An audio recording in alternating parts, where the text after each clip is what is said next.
Jangan lupa subscribe YouTube channel Metro TV News dan jangan lupa nyalakan notifikasinya. Kementerian Kelautan dan Perikanan memang sudah mengklaim bahwa aturan mengenai bank garansi diamankan untuk penerimaan negara, bukan pajak. Lantas bagaimana legitimasi kebijakan itu bila tidak disertai dengan regulasi atau dasar hukum? Kita akan mengulasnya bersama peneliti Pusat Kajian Anti Korupsi Universitas Gadjah Mada, Zainur Rohman. Mas Zainur Rohman, selamat sore. Selamat sore, Mbak.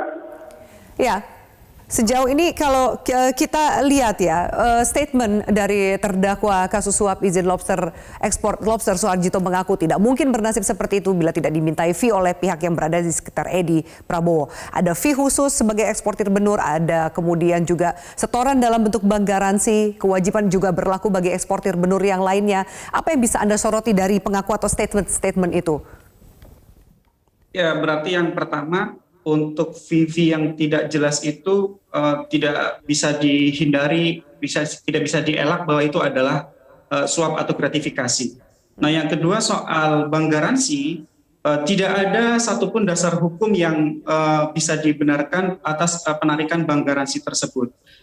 Di dalam penarikan pendapatan negara bukan pajak, kita sudah mengenal adanya Undang-Undang Penerimaan Negara Bukan Pajak.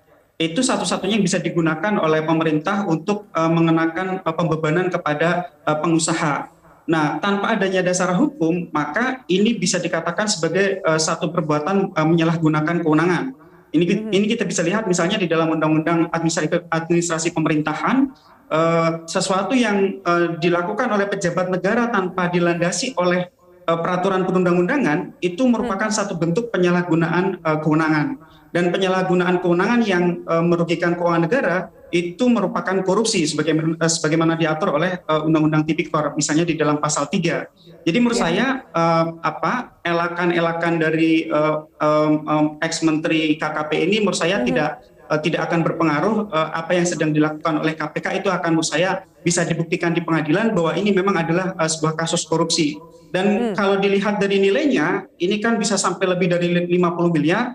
Menurut saya ini sudah masuk kategori grand corruption, di mana kebijakan negara itu disusun memang sengaja untuk melakukan tindak pidana korupsi. Dan menurut saya ini merupakan satu kejahatan yang sangat jahat karena menggunakan kewenangan jabatan, tetapi ujung-ujungnya hanya untuk memperkaya diri sendiri. Baik, Mas Zainur, menjawab tadi statement Anda, belum ada regulasi, bisakah dibilang status bank garansi ini ilegal? Meskipun juga alasan yang dikemukakan adalah untuk pemasukan bagi negara melalui penerimaan negara, bukan pajak. Ada statement dari Irjen KKP Muhammad Yusuf yang mengatakan bank garansi ini merupakan bentuk komitmen eksportir untuk negara.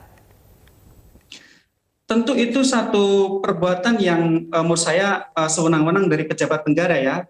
Jika memang maksudnya adalah untuk memperoleh pemasukan negara bukan pajak, maka yang harus dilakukan terlebih dahulu adalah menyusun peraturan pemerintah untuk penerimaan negara bukan pajaknya, baru kemudian membuka keran ekspornya.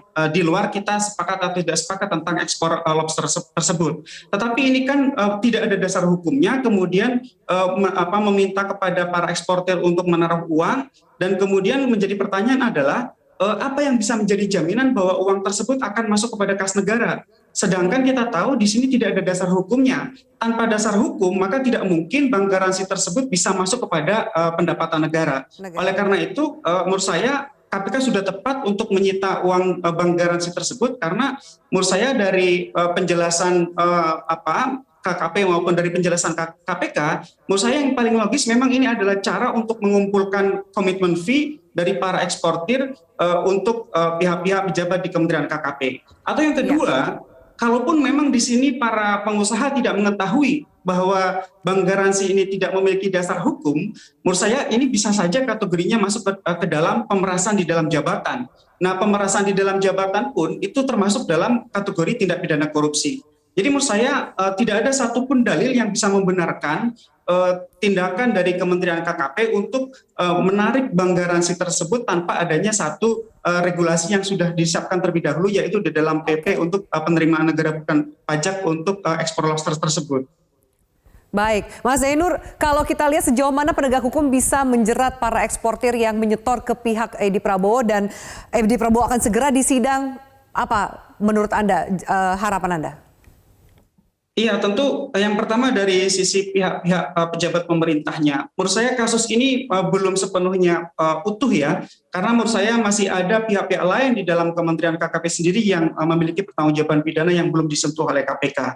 Yang kedua dari sisi eksportir. Dari sisi eksportir kita bisa melihat konstruksi hukumnya pilihannya ada dua.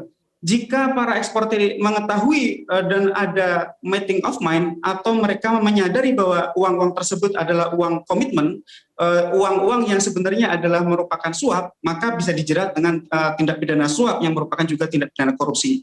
Kalau para pengusaha ini tidak sadar bahwa mereka sedang ditipu, menurut saya ini adalah bentuk pemerasan dalam jabatan yang masuk dalam tindak pidana korupsi juga. Jadi ini tergantung bagaimana alat bukti yang dimiliki oleh KPK untuk mendudukan perkara ini di depan persidangan. Tapi menurut saya yang paling jelas dari kasus ini adalah tanggung jawab hukum dari para pejabat KKP itu sendiri. Selain itu nanti baru kita akan melihat sejauh apa tanggung jawab dari para pengusaha, para eksportir benih lobster ini. Dan menurut saya dari kasus ini kan kita bisa belajar banyak ya, kebijakan pejabat negara yang ditentang banyak pihak tetapi tidak dipedulikan dan terus melaju, ternyata di balik itu semua terdapat